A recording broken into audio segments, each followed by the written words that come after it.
कैसे दुख साहब जाने तो हंसे दूर गईला के, कैसे दुख साहब जाने तो हंसे दूर गईला के। आई हो दादा सजा पवनी प्यार कैला के, आई हो दादा सजा पवनी प्यार कैला के।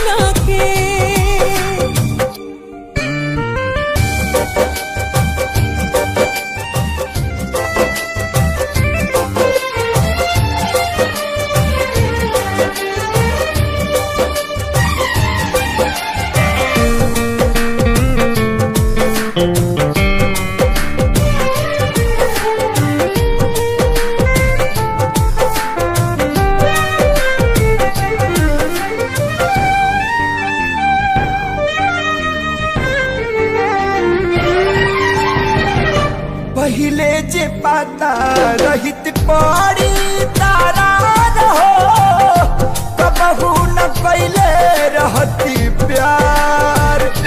पानी मजबूर हो भाई निज दूर हो, जिंदगी में भाई बायनहार। पहिले जे पता रहित पड़ी तारा रहो, कबहू न कैले रहती प्यार।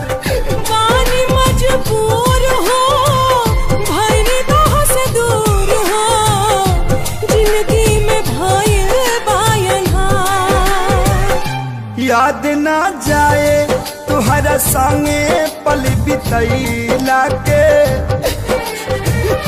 याद ना जाए तुहरा संगे पल बितैला के।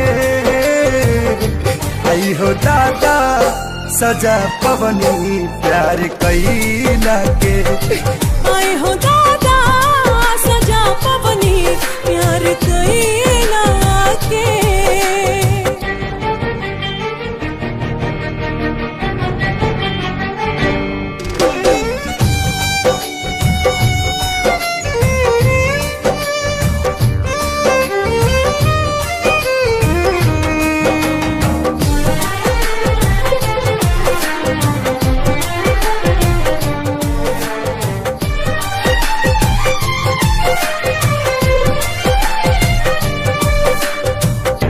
कौन कसूर भइल हमसे विधाता, दिलवा जे कैला चकनाचूर।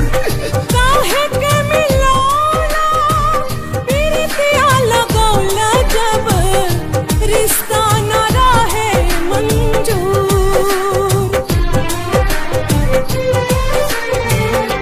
कौन कसूर भइल हमसे विधाता, दिलवा जे कैला चकनाचूर। काहे के मिलौला प्रीतिया लगौला, जब रिश्ता न रहे मंजूर। गम के आगी में जरतानी बिना चैला के, गम के आगी में जरतानी बिना चैला के। आई हो दादा सजा पवनी प्यार कैला के, आई हो दादा सजा पवनी प्यार कैला के। आई हो दादा सजा पवनी